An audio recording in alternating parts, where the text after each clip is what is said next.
God. This heat. The summer heat. I can't take it anymore. I have to take the shirt off. It's so unbearable. How do these people handle it? Take the shirt off, take the shirt off, take the shirt off. Okay, no one's gonna notice. No one's gonna know.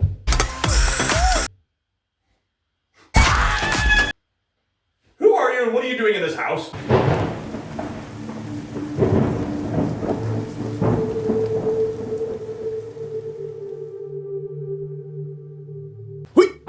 Special shout out to my friend Lewis from the Hello Retro channel for introducing me to K-pop Demon Hunters, because this movie was actually quite amazing. This movie, much like Pixar's Elio, had little to no marketing campaign, and yet one succeeded and one failed. I think it's pretty self-explanatory which one succeeded. So let's not waste any time, let's get into K-pop Demon Hunters. The premise of this movie is, well, what you see is what you get. It's a group of K-pop singers who have a secret identity as demon hunters, like you'd see in the Demon Slayer anime. So the premise of K-pop Demon Hunters is that in Korea there's always been this problem of demons led by this devil figure called Guima. Not to be confused with Grima Wormtongue from the Lord of the Rings series, although I guess that's a pretty fitting name in that regard. However, to counter this threat, there have been many generations of 3 Korean women who use the supernatural power of their voices and their demon fighting skills to win back souls and to bring peace and harmony. They have been doing this for many generations, and the latest generation of demon huntresses are, as you would have guessed, a K-pop band consisting of Rumi, Mira, and Zoe. The 3 of them are talented K-pop singers who have the goal of continuing the legacy of creating magical Honmoon barriers using their voices to hold back the demonic threat. And their long-term goal is to create a single so great it will turn the Honmoon golden, which will forever keep the demons away from the human world, as far as I'm able to tell. Everything seems to be going well for them, but there's 2 major problems. Number 1, they're coming across a rival boy band who are demons in disguise. Don't take their soda pop. And their second problem is that Rumi has a very tragic existence in the fact that she herself is half demonic due to her father being a demon. And unfortunately, her demonic essence is starting to reach her voice so that she can no longer reach those high notes that she previously could, despite the fact that herself and Zoe and Mira are trying to create the new golden monsoon. All these conflicts arise up, and the conflict is who's going to win over the people in Korea? The demon huntresses in the band Hunter X or the demonic boy band? That's basically the premise of this story, and obviously where this whole film excels is absolutely in the animation department. Once again, the talent that brought you the Into the Spider-Verse series, as well as Puss in Boots: The Last Wish, and Tron Uprising, if you know your animation history, they have brought us K-pop Demon Hunters. And the animation is absolutely top-notch. The animation isn't just used to be entertaining for a younger audience. The animation is actually creatively used to enhance the story rather than cater to it, if that makes any sense. The animation here is energetic, it's alive, it's expressive, and from what I've researched, there's certain parts where certain characters, when they're not fully developed, they are animated in 2s, but when they start to get along with another character, they start to get animated in 1s, which makes it more smooth, so they use the animation in a sort of meta-narrative sense, which is absolutely genius. And the animation not only works in a serious sense, but it also works in funny sense. These main leads are female characters who are genuinely endearing and genuinely great characters to build upon. They have genuine drama going on, and they are genuinely funny. Yeah, I mean, genuinely laugh out loud funny. It's amazing how much comedic expression these ladies can have while still remaining distinctly feminine. And the animation lends itself well to other stuff like the dance choreography, the flashy visuals, and then some. However, my first major critique with this movie is that the action scenes can be somewhat rushed, which is a shame because the musical sequences are really well done, and these songs do what any good musical should. They progress the story with the songs, as any good musical like Les Miserables and the like absolutely should. And without giving too much away, there are a lot of immense themes about overcoming condemning shame and releasing its chains to become a more authentic person who has the capacity to be more compassionate towards others.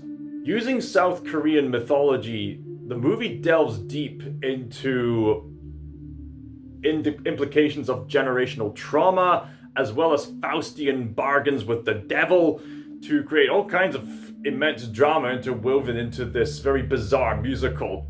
And yeah, the way they handle overcoming condemning shame that comes from those kind of things, it's genuinely real, and Rumi and another character bond through their trauma, as it were, one being from a generational trauma and the other who's literally made a Faustian deal with the devil. And the two of them overcome the condemning shame that has held them back. And they eventually find reconciliation by opening up and by forming the possibility of healing. And it gets to the point where when the film reaches its lowest possible point, Rumi has to be fully honest with herself in order to overcome these inner demons. Right before she's able to achieve that, without giving too much away, I probably have already, but there's one particular point I want to mention already because I think a lot of people need to hear this. During the lowest point, when everything goes wrong, there's a way that Guima manages to convince several characters, as well as the general public, into being under the threat of being consumed by his hellish torture, to be consumed. The way he lures them in is by condemning them via pointing out their insecurities and their weaknesses, and then indicating a counterfeit form of trying to find a fake salvation out of that state of condemnation. And I guarantee you, as someone who has faced crippling mental health issues, I can guarantee that is how demons talk. They talk in condemnation. And the way you overcome that is grace. In fact, I'll let Mark DeJesus say it best because he describes it as Tula, total unconditional loving acceptance. On a journey of getting yourself rooted back into the power of unconditional love and what it means to experience that from God. Now, in talking about this, it can stir up confusion for many people, right? They see unconditional love as compromising truth. They think if I really embrace this love that God has for me, it's going to lead me to compromise. They may go black and white and think it's going to lead them to lawlessness and just whatever with my life. Many see unconditional love as too good to be true. Many can be confused where they see the concept of acceptance, and maybe they've seen in ways the world conveys it. And that if I really embrace this, that means I'm going to say that sin is okay, or I'm going to change the definition of sin. Here's the reality. The reality is this subject is uncomfortable because we're not used to it. We don't have references for it. And we're used to our religious performance as a way of trying to feel good about ourselves and trying to feel good about our life.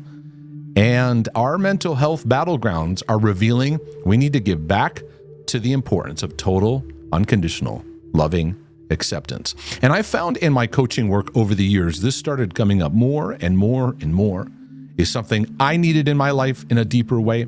It's something I continue to need and grow in. And I found myself over and over again just telling people about Tula. You need Tula. And they're like, what's Tula?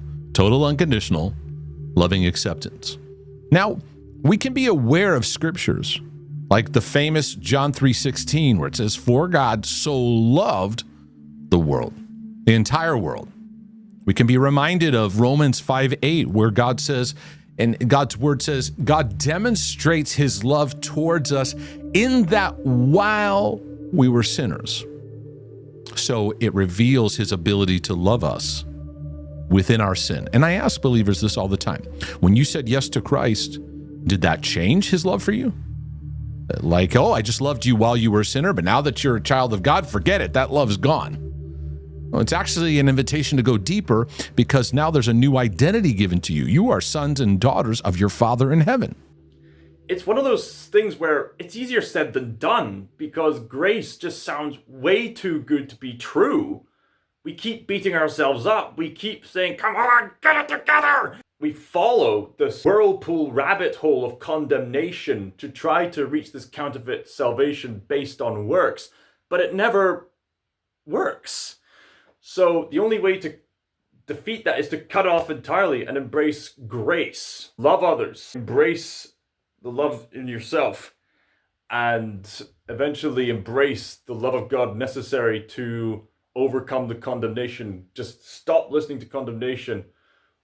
Stop listening to that pressure to perform well and just be authentic. Because if you say that you're perfect, if we as people say that we're perfect, then we're lying to ourselves. And you sense that in K-pop Demon Hunters. There's this pressure to get things perfectionistic, but the breakthrough doesn't come from being perfect. The breakthrough actually comes from being honest, because it's through honesty they actually expose the evil, acknowledge it for what it is, and then choose a better path instead of having the pressure to perform as if we're perfect all the time, when in reality we're not.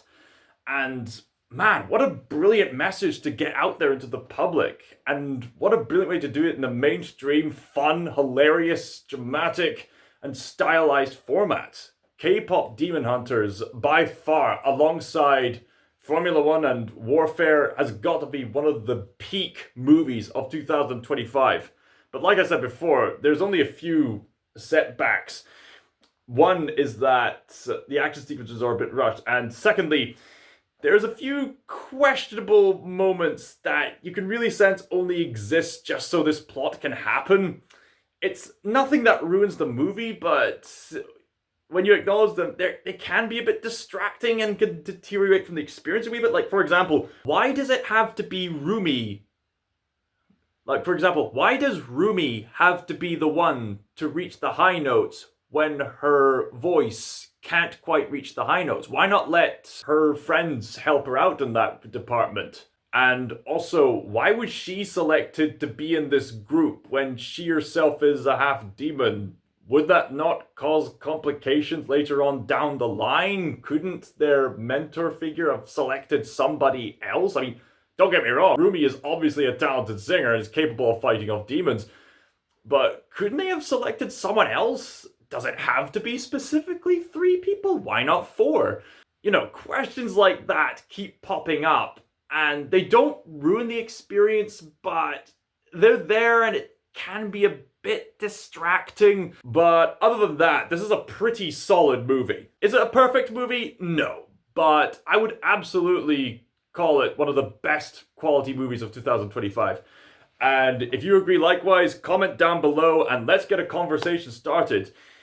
In fact, you know what would be really great? If there was some K-pop musician expert to help elaborate on how the music elevates the themes illustrated in the story, because I'm going to be honest, I don't really listen to K-pop at all, but something else I want to note about this movie is that the songs are great. They're legitimately catchy, and this is from someone who doesn't even listen to K-pop that much. In fact, I've heard that the K-pop representation in this movie is so good, even K-pop critics really like this, and I've heard they can be pretty harsh, so this film must have really nailed it. And speaking of which, I've heard that this film took a lot of cues from Korean dramas, which you can also find on Netflix. There's quite a lot of Korean dramas, like Squid Game and some other Korean dramas of romance types, and one where an angel comes down to help with an investigation, so on and so forth. As far as I'm aware, they've really nailed it. They've animated the characters to look Korean, their youthful looks, the way the